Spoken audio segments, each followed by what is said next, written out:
पंजाब में दो bipolar polity रही है, बाईपोलर पार्टी सिस्टम रहा है।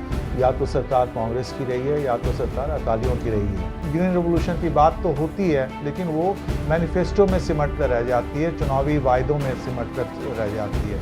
अधिकांश यूथ जो है पंजाब के, वो पंजाब से बाहर जाने की सोचते हैं और देश में नहीं, वो विदेश जाने की बात करते हैं। उनका लक्ष्य होता है कनाडा जाएं, ऑस्ट्रेलिया जाएं। पंजाब की स्थिति बहुत अच्छी नहीं है और पंजाब पिछले 20 सालों से मिस गवर्नेंस का शिकार है।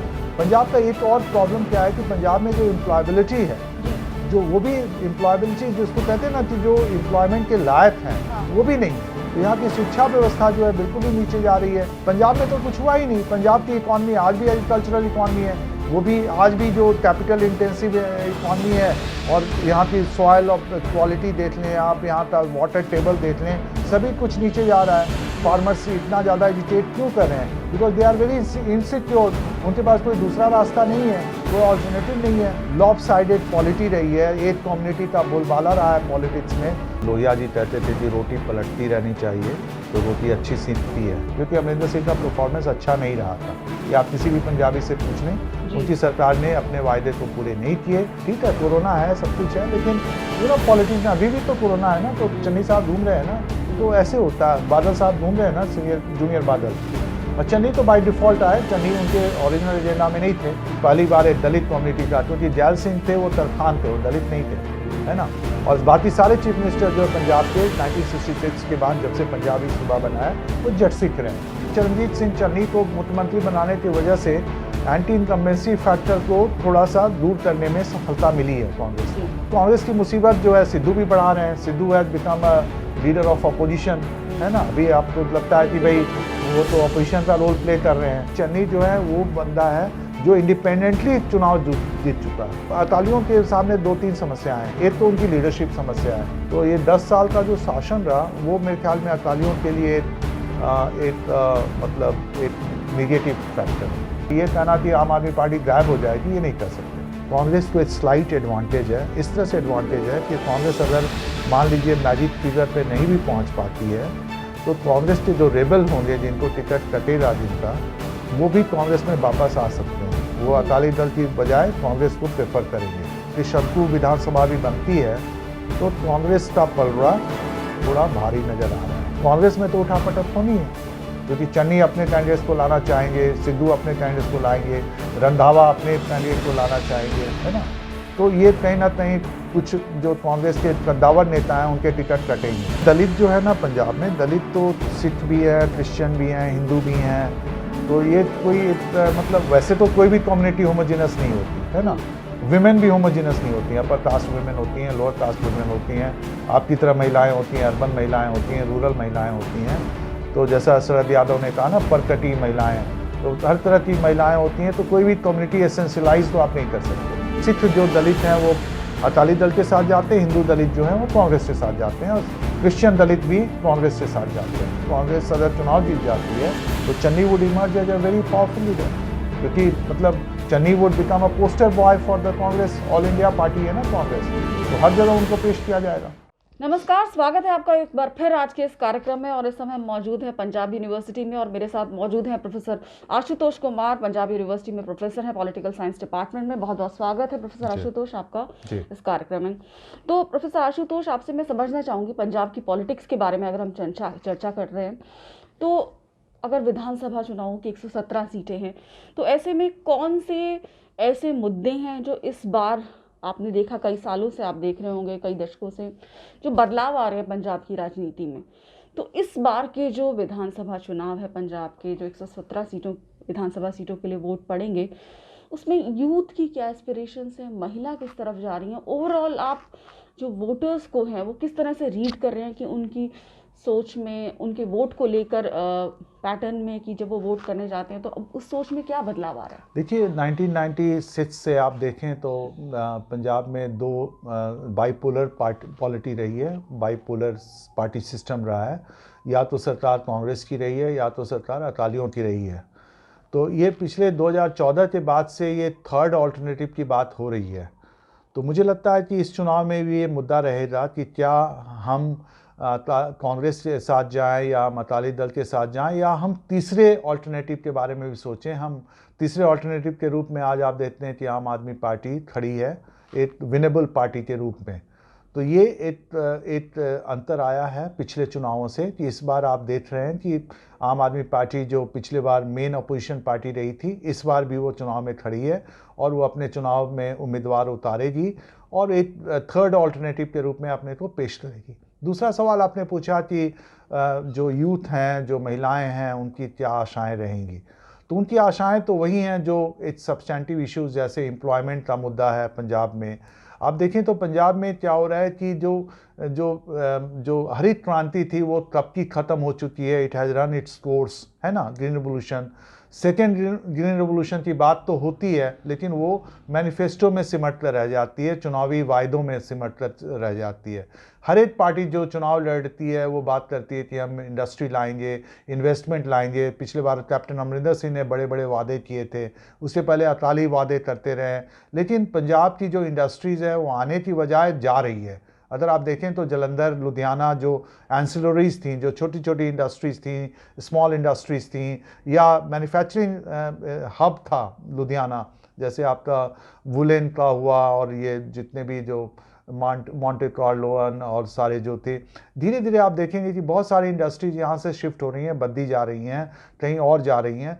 तो पंजाब की हालत बड़ी माड़ी है, मतलब जो कहते हैं कि इस इकॉनमी इज़ गोइंग डाउन। और इसमें क्या हो रहा है कि जो पंजाब का यूथ है, अगर आप उनसे बात करें तो अधिकांश यूथ जो है पंजाब के, वो पंजाब से बाहर जाने की सोचते हैं और देश में नहीं, वो विदेश जाने की बात करते हैं। उनका लक्ष्य होता है कनाडा जाएं, ऑस्ट्रेलिया जाएं, न्यूजीलैंड जाएं, अमेरिका जाएं। उनकी कोशिश होती है कि किसी तरह से वो इटली चले जाएं, यूरोप पहुंच जाएं। तो ये साफ एक निराशा का भाव आपको नज़र आता है। और पिछले 20 सालों में आप अगर देखें तो पंजाब जो नंबर 3, नंबर 4 पे था 99 में, आज वो नंबर 8, नंबर 9 पे पहुंच गया है। अभी जो आंकड़े भी आए हैं गरीबी का भी देखें तो 5.4% पंजाब की पॉपुलेशन पुअर मानी जाती है। तो कहीं ना कहीं लोगों में एक निराशा का भाव है और लोग चाहते हैं कि पंजाब की आर्थिक व्यवस्था सुधरे, लेकिन उनको कोई आशा नज़र नहीं आ रही है। और अभी भी देखें तो पंजाब की पॉलिटिक्स उसी चाल में चल रही है, जो पॉपुलिज्म जो होता है ना कि मैं तुम्हें ये दूंगा, मैं तुम्हें वो दूंगा, जो कि डायरेक्ट ट्रांसफ़र वाली जो पॉलिटिक्स होती है, direct transfer of public resources, लेकिन लॉन्ग टर्म प्लानिंग नहीं है, लॉन्ग टर्म सोच नहीं है। अगर आप देखें तो पंजाब में अगर यहाँ की जो शिक्षा व्यवस्था है, मैं यूनिवर्सिटी में बैठा हूँ, अभी जो सारे शिक्षक जो हैं हड़ताल पे बैठे हैं, वो 7th पे कमीशन इन्होंने लागू नहीं की, जबकि पूरे इंडिया में लागू हो चुका है। और मतलब ये मेरा मुद्दा नहीं है, जनरल मुद्दा है। आप ये देख सकते हैं यहाँ के स्कूलों की स्थिति आप देख रहे हैं, है ना। तो ये सारी चीज़ें हैं जो बताती है आपको कि पंजाब की स्थिति बहुत अच्छी नहीं है और पंजाब पिछले 20 सालों से मिस गवर्नेंस का शिकार रहा है। सर, आपने एक चर्चा की कि यहाँ पर जो MSME इंडस्ट्री है या स्मॉल स्केल इंडस्ट्रीज है वो यहाँ से उठ के बद्दी जा रही हैं, हिमाचल में जा रही हैं, उत्तराखंड जा रही हैं, क्योंकि वहाँ पे उनको सुविधाएं मिलती हैं। वहाँ पे उनके मेरे ख्याल में करप्शन भी कम होगा, वहाँ बिजली की स्थिति अच्छी है। पंजाब में तो आप देखें तो लॉ एंड ऑर्डर की सिचुएशन ख़राब है, माफिया चलता है पंजाब में, law and order, governance, corruption, ये सारी चीज़ें आती हैं ना। और उसके अलावे जो केंद्रीय सरकार ने इनको सुविधाएं दी रखी हैं, जो स्पेशल कैटेगरी स्टेटस दिया हुआ है इनको, उत्तराखंड को और हिमाचल के भी लिए उन्होंने अलग से व्यवस्था की थी, तो उसका भी फ़ायदा उनको मिलता है, टैक्स रिबेट मिल जाता है, तो वो वहाँ जा रहे हैं, है ना जी। तो इससे तो पंजाब का नुकसान हो रहा है। पंजाब का एक और प्रॉब्लम क्या है कि पंजाब में जो एम्प्लॉयबिलिटी है जी, जो वो भी एम्प्लॉयबिलिटी जिसको कहते हैं ना कि जो एम्प्लॉयमेंट के लायक हैं, हाँ, वो भी नहीं है। हाँ। मेरा अपना निजी अनुभव बताता हूँ। मैं एक मेरे रिलेटिव थे यहाँ इन्फोसिस में आए थे, चंडीगढ़ में उन्होंने काम भी किया। उन्होंने कहा कि उन्होंने एक बार रिक्रूटमेंट ड्राइव की कि भाई उस समय इन्फोसिस काफ़ी सक्रिय था, उसका इरादा था कि यहाँ फैलना है, तो उन्होंने यहाँ रिक्रूटमेंट ड्राइव की। उन्होंने कहा कि पंजाब के यूथ जो है वो एम्प्लॉयबल नहीं माने गए, मतलब इंजीनियर थे, इंजीनियरिंग की डिग्री थी, लेकिन उनके पास वो सलाहियत नहीं थी, स्किल नहीं था। तो ये भी चीज़ पंजाब में जो ह्यूमन कैपिटल की बात हो रही है ना, जो skilled human capital, technically techno savvy youth, वो नहीं है। तो यहाँ की शिक्षा व्यवस्था जो है बिल्कुल ही नीचे जा रही है। पहले एग्रीकल्चरल यूनिवर्सिटी इतनी अच्छी मानी जाती थी पंजाब की, लुधियाना में जो पंजाब एग्रीकल्चरल यूनिवर्सिटी थी, आज उसकी क्या हालत है आप देखें। महीनों तक उसके वाइस चांसलर नहीं होते, कितने पद खाली पड़े हुए हैं, है ना। आपने पटियाला यूनिवर्सिटी का सुना होगा कि क्या स्थिति रही, वहाँ के वाइस चांसलर को रिजाइन करना पड़ा। तो जो आप कह रहे हैं कि यहाँ पर एजुकेशन की क्वालिटी इतनी खराब हो चुकी है, चाहे इंजीनियरिंग की आप डिग्री की बात करें, इंजीनियरिंग की क्वालिफिकेशन जो भी लोग निकल रहे हैं यूनिवर्सिटी से या कॉलेजेस से पढ़ के, इंजीनियरिंग कॉलेज से, तो वो उनमें शिक्षा का स्तर अच्छा नहीं है और वो एम्प्लॉयबल नहीं है, तो वो एक बड़ी समस्या है। दूसरा आपने कहा कि यहाँ से जो जितने भी बिजनेस क्लास है, जो इंडस्ट्री में लोग हैं, वो यहाँ से निकल रहे हैं, निकल के दूसरे राज्यों में, तो इकोनॉमी को बहुत नुकसान हो रहा है। जाहिर तौर पर यहाँ जॉब क्रिएशन नहीं हो रहा, अगर इंडस्ट्री नहीं लगेगी। और पंजाब की जो इकोनॉमी है ना, वन सेक्टर इकोनॉमी बनकर रह रही है। देखिए आप, हरियाणा भी पंजाब का पार्ट था, लेकिन पंजाब में, हरियाणा में आप देखते हैं कि जो नेबरहुड का फायदा हुआ या दिल्ली के नियरनेस का जो भी हुआ, वहाँ मतलब काफ़ी वहाँ इंडस्ट्रीज आई हैं, मानेसर इस सब में काफ़ी।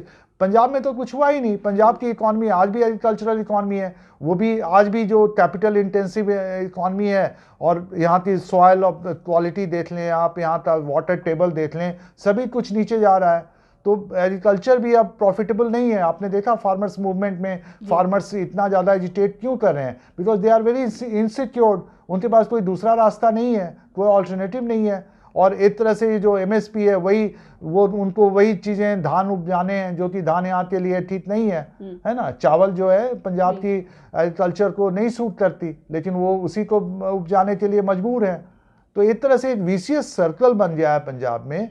और कहीं ना कहीं जब देखो कि अगर आपकी एक लॉपसाइडेड इकॉनमी रहेगी, लॉपसाइडेड पॉलिटी रही है, एक कम्युनिटी का बोलबाला रहा है पॉलिटिक्स में, तो कुल मिला जुलाकर ये चीज़ें पंजाब के लिए अच्छी नहीं है। तो लोग तो देख रहे हैं कि क्या अल्टरनेटिव हो सकता है ना। जी, आप जैसे कह रहे हैं कि आम आदमी पार्टी का आप किस तरह से भविष्य देख रहे हैं पंजाब में खासतौर पे, क्या केजरीवाल का जादू चल पाएगा? क्योंकि नहीं, देखिए केजरीवाल पिछले बार भी, हाँ आप सही कर रही हैं मैम, कि पिछले बार भी केजरीवाल ने अपना चेहरा पेश किया था। इस बार भी अगर उनके पोस्टर देखें तो उन्हीं का चेहरा चल रहा है ना। तो उनको ये चाहिए था कि एक पंजाबी चेहरा को लाते। एक चीज उन्होंने तो अच्छी करी है, इस बार कोर्स करेक्शन किया है कि पिछले बार वो दुर्गेश पाठक को ले आए थे, संजय सिंह को ले आए थे, भैया को जो मतलब यूपी के लोगों को ले आए थे। तो ये चीज़ उनके अगेंस्ट रही थी, क्योंकि पंजाब में तो पंजाबियों की चलेगी ना। तो इस बार वो तो नहीं कर रहे इस बार तो।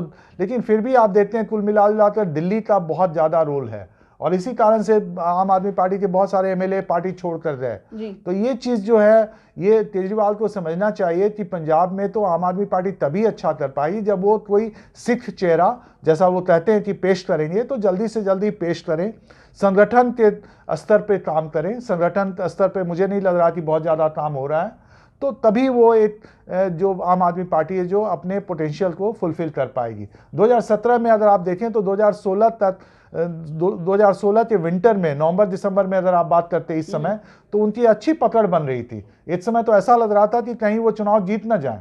लेकिन उसके बाद क्या हुआ, उन्होंने सुच्चा सिंह जो उनके थे उनको निकाला पार्टी से। उन्होंने फिर यहाँ पे दुर्गेश पाठक, संजय सिंह, इन लोगों ने मिलकर पार्टी को टिकट डिस्ट्रीब्यूशन हो, पार्टी का कोई मामला हो, पार्टी की कंपेनिंग भी उन्होंने दिल्ली से पूरी उसको चैनलाइज करने की कोशिश की। तो ये चीज़ उनके अगेंस्ट रही, उनकी इमेज भी खराब हुई थी। हिंदू वोट जो है वो कांग्रेस की तरफ चले गए, क्योंकि ये कहा गया कि वो मतलब एनआरआई के साथ और ऐसे एंटी नेशनल एलिमेंट के साथ मिले हुए हैं। तो ये चीज़ें अगर आम आदमी ध्यान रखे इस बार संगठन पर, अभी तक कुछ लग नहीं रहा है साथ कि आम आदमी पार्टी ने अभी तक तो अपने कैंडिडेट्स भी नहीं घोषित किए, है ना, जबकि उनको करना चाहिए था, क्योंकि उनके ज़्यादातर कैंडिडेट्स वो होंगे जो पहली बार चुनाव राजनीति में आए होंगे। जिस तरह पंजाब की बात करते हैं, तो पंजाब में ये कहा जाता है कि हर टर्म में पार्टी बदलती है, दूसरी सरकार 2012 छोड़कर, कभी अकाली, कभी कांग्रेस। तो इस बार क्या कुछ ऐसा लग रहा है कि बदलाव की, अकाली का बीएसपी से गठबंधन हुआ है, देखिए बदलाव आ रहे हैं, या फिर आम आदमी पार्टी कहाँ एज है उसको, या उसकी स्ट्रैटेजी में कहीं गड़बड़ी है, या अकालियों की ऐसी कौन सी नीतियां हैं कि जो उनको एक विनिंग मार्जिन दिला सकती हैं? देखिए ऐसा है ना कि आपने सही कहा कि चुनाव में जैसे लोहिया जी कहते थे कि रोटी पलटती रहनी चाहिए, तो रोटी अच्छी सीखती है ना। जी। तो यहाँ तो रोटी पलटती रही है। 2012 में एक बार रोटी नहीं पलटी थी, तो उसका कारण मनप्रीत बादल थे कि उन्होंने पंजाब पीपुल्स पार्टी बना दी और 5% वोट बोले गए, और वो 5% वोट कांग्रेस के थे। हमारे सर्वेक्षण में तो यही आया था। जी। उन्होंने नुकसान पहुंचाना था अकालियों को, नुकसान पहुंचा दिया उन्होंने कांग्रेस को, मनप्रीत बादल ने, ठीक है। और मनप्रीत बादल उस समय कांग्रेस में जाना चाहते थे, लेकिन अमरिंदर सिंह ने नहीं आने दिया। अगर वो आ जाते तो कांग्रेस जीत जाती 2012 में। तो इतिहास तो दोहराता है ना। तो क्या इतिहास इस बार भी दोहराएगा? जाहिर है कि एक वो बहुत बड़ी वजह थी कि उन्होंने कैप्टन अमरिंदर सिंह को हटाया एंटी इनकम्बेंसी को डिफीट करने के लिए, क्योंकि इनके मुझे मेरा प्रयास है कि उनको लगा कि अमरिंदर सिंह रहेंगे तो एंटी इनकम्बेंसी फैक्टर रहेगी, क्योंकि अमरिंदर सिंह का परफॉर्मेंस अच्छा नहीं रहा था। ये आप किसी भी पंजाबी से पूछ लें, उनकी सरकार ने अपने वायदे को पूरे नहीं किए और he was not seen as a working president, working chief minister. तो वो नहीं था। जैसे आप देखें तो बादल सीनियर थे ना, तो उस समय तो सुखबीर बादल चलाते थे सरकार, लेकिन बादल सीनियर जो है गांव में चले जाते थे, वो घूम जाते थे, कहते थे जाट बंदा है जी, रोटी खिला दो, सुबह चले जाते थे, वो चेक बांटते थे, भले ही चेक बाउंस हो जाए बाद में, लेकिन वो अपना घूमते घामते रहते थे। तो मतलब एक होता ना पॉलिटिक्स ऑफ प्रेजेंस, तो अमरिंदर सिंह का वो भी नहीं था ना। वो तो अपने फार्म हाउस में थे, न्यू चंडीगढ़ आप चले जाए, पीजीआई से जो रास्ता जाता है, अपने फार्म हाउस में वो काबिज थे। ठीक है, कोरोना है, सब कुछ है, लेकिन पॉलिटिशियन, अभी भी तो कोरोना है ना, तो चन्नी साहब घूम रहे हैं ना, तो ऐसे होता है। बादल साहब घूम रहे हैं ना, सीनियर जूनियर बादल, तो वो चीज़ थी। तो एंटी इनकम्बेंसी को दूर करने के लिए वो चन्नी को लाए, और चन्नी तो बाय डिफॉल्ट आए, चन्नी उनके ओरिजिनल एजेंडा में नहीं थे, लेकिन it looks like it's a good move in the sense कि एक इतिहास बना कि पहली बार एक दलित कम्युनिटी का, क्योंकि जैल सिंह थे वो तरखान थे, वो दलित नहीं थे, है ना। और बाकी सारे चीफ मिनिस्टर जो पंजाब के 1966 के बाद जब से पंजाबी सूबा बना है वो जट सिख रहे हैं। तो एक तरह से ये अपने आप में ऐतिहासिक कदम है कि भाई अपने आप में, जैसे कहते हैं ना, मायावती जब मुख्यमंत्री बनी तो कहा गया महिला हैं, दलित हैं और मुख्यमंत्री बनी वो भारत के सबसे बड़े राज्य में। तो अपने आप में ये महत्वपूर्ण चीज़ है, क्योंकि पॉलिटिक्स ऑफ प्रेजेंस भी एक चीज़ होती है ना। तो अब अभी क्या आप रीड कर पा रहे हैं कि जो बदलाव वोटर्स के वोटिंग पैटर्न में आया, वो किस पार्टी की तरफ ज्यादा झुकता हुआ दिख रहा है? अभी आपका कुछ कहना मुश्किल है। मुझे लगता है कि वही मैं उस पर आ रहा था कि मुझे लगता है चरणजीत सिंह चन्नी को मुख्यमंत्री बनाने की वजह से एंटी इनकम्बेंसी फैक्टर को थोड़ा सा दूर करने में सफलता मिली है कांग्रेस को, है ना। जो कि सारा ठिकरा वो अब कैप्टन अमरिंदर सिंह पे फोड़ रहे हैं कि कैप्टन ने काम नहीं करने दिया, कैप्टन ने ये नहीं किया, वो नहीं किया। दूसरी तरफ कांग्रेस की मुसीबत जो है सिद्धू भी बढ़ा रहे हैं। Sidhu has become a leader of opposition, है ना। अभी आपको लगता है कि भाई वो तो अपोजिशन का रोल प्ले कर रहे हैं, तो ये कांग्रेस की मुश्किलें बढ़ रही हैं। लेकिन साथ में मुझे लगता है कि एज ए पॉलिटिकल ऑब्जर्वर मैं कहूँगा कि Channi is doing a good job in the sense कि he is not overplaying his role, he is not trying to become a Kansi Ram, he is not trying to become a Dalit icon, so he is maintaining the status quo. At the same time he is doing all the things which a successful politician should do, like he is reminding everyone of his humble origin। वो सबको बता रहे हैं कि भाई मैं auto चलाता था तो मैंने ये किया, मैंने वो किया। वो अपने सबको याद दिलाते रहते हैं अपने गरीबी के दिनों को और अपने स्ट्रगल को। और ये आप ना भूलें कि चन्नी जो है वो बंदा है जो इंडिपेंडेंटली चुनाव जीत चुका है ना। इंडिपेंडेंटली एक बिना पॉलिटिकल फैमिली के जो बंदा म्यूनसिपल काउंसलर से आगे बढ़ा है एक छोटे से शहर खरड़ से, तो इसका मतलब है कि उसमें कुछ दम है ना, स्किल है। He has got the skill and the ability. और उसने एक तरह से सिद्ध किया है 1.5-2 महीने में कि जिस तरह से उन्होंने पिटारा खोला हुआ है, खजाना लुटा रहे हैं, सबको दे रहे हैं और सबको वायदे कर रहे हैं पंजाब ट्रेडिशन में। तो मेरे ख्याल में उन्होंने, कांग्रेस ने एंटी इनकम्बेंसी फैक्टर को थोड़ा बहुत निगेट किया है। जहाँ तक अकालियों का सवाल है, अकालियों के सामने 2-3 समस्याएं हैं। एक तो उनकी लीडरशिप समस्या है। सुखबीर बादल अभी भी उतने पॉपुलर लीडर नहीं है, और बादल सीनियर अब कहीं ना कहीं पीछे चले गए हैं, है ना। भले ही वो चुनावी सभा में आएंगे, लेकिन मुझे लगता है कि अब उनका वो प्रभाव नहीं है। लोग समझ रहे हैं कि उनकी उम्र काफ़ी हो चुकी है। तो सुखबीर बादल की लीडरशिप की प्रॉब्लम है। आपने देखा ढींढसा एंड ऑल अलग भी हो गए हैं, तो एक तो उनकी ये प्रॉब्लम है। दूसरी प्रॉब्लम है कि इन्होंने जो बेअदबी वाला मामला था गुरनानक साहिब का, उसमें कहा जा रहा है कि इन्होंने जो गोलियां चलवा दी उसमें इनका नाम आ रहा है। तो कहीं ना कहीं पंथिक पार्टी है ना, तो कहीं ना कहीं उसका भी नुकसान इनके पास है अकालियों का। तीसरा कि लोगों की मेमोरी ऐसी नहीं अच्छी है कि अकालियों ने जब 10 साल शासन किया उस समय ड्रग्स का इशू रहा, सारे माफिया तो उसी समय बहुत जमकर आए, है ना। ये आप कह सकते हैं कि mafia has continued, sand mafia ये सब अभी भी चलते रहे कांग्रेस रिजीम में भी। कैप्टन ने कुछ ज़्यादा कुछ नहीं किया, लेकिन फिर भी जो ब्लेम जाता है, जो दोष मढ़ा जाता है, जो केमिकल्स था और ड्रग्स था, वो कहीं ना कहीं सिंथेटिक ड्रग्स था, उसका जो वो एक मेमोरी तो है अकालियों की, है ना। तो ये 10 साल का जो शासन रहा वो मेरे ख्याल में अकालियों के लिए मतलब एक निगेटिव फैक्टर है। तो सर, जैसे पंजाब की राजनीति के लिए कहा जाता था कि यह कांग्रेस और अकाली दल इनके बीच में होता था, लेकिन फिर 2017 में आम आदमी पार्टी की भी एंट्री हुई और अब लोग कांग्रेस, तो कई कोण बन रहे हैं इस बार। तो अगर वोटिंग परसेंटेज की बात करें और रीजन वाइज भी हम देखें तो ये क्या बहुत ऐसा भी लग रहा है कि वोट बहुत स्कैटर्ड रहेंगे, किसी को विनिंग मार्जिन नहीं मिलेगा, या हाँ, ऐसे ये लोग कोई ऑल्टरनेटिव विकल्प देख रहे हैं कि एक ऐसा विकल्प उनके सामने आए जो उनकी उम्मीदों और आकांक्षाओं पे खरा उतर सके? नहीं, मुझे नहीं लगता कि ऐसा कोई है। वैसे तो मतदाता क्या सोच रहा है ये आपको नहीं समझ में आएगा। जैसे वेस्ट बंगाल में हमने देखा कि हम बात कर रहे थे कि क्लोज मुकाबला रहेगा, लेकिन लोगों ने तो पूरी तरह से तृणमूल कांग्रेस का साथ दे दिया सीटों के मामले में। तो first pass the vote system में यही होता है कि first pass the post system जो हमारा है, सिंपल प्लूरलिटी वोट सिस्टम, उसमें आप वोटों की बात कर सकते हैं, सीटों की बात नहीं कर सकते, है ना। अब जैसे कांग्रेस को 24% वोट मिले थे और सीटें आई 44, है ना। इनको 31% वोट मिले थे 2014 में बीजेपी को और सीटें आई थी 284। इस बार भी 37% वोट मिला था और उसमें इनकी सीटें आ रही 300 से ऊपर। तो कभी कभी आपको वोट ज़्यादा मिल जाते हैं, सीट कम मिलते हैं, कभी सीट ज़्यादा मिल जाते हैं, वोट कम मिलते हैं, कभी वोट ज़्यादा मिलते हैं, सीट कम मिलते हैं, ये डिपेंड करता है। लेकिन कुल मिलाकर आप सही कह रही हैं कि जैसे मालवा में पिछले बार 20 सीटें ली थी आम आदमी पार्टी ने, 20 आउट ऑफ 69 20 सीटें मिली थी उनको। तो इस बार भी उनका मालवा में तो प्रेजेंस रहेगा। ये कहना कि आम आदमी पार्टी गायब हो जाएगी, ये नहीं कह सकते।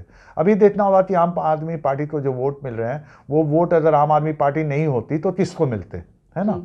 तो प्रो कांग्रेस वोट मिल रहे हैं आम आदमी पार्टी को या प्रो अकाली वोट मिल रहे हैं, ये देखने वाली बात होगी।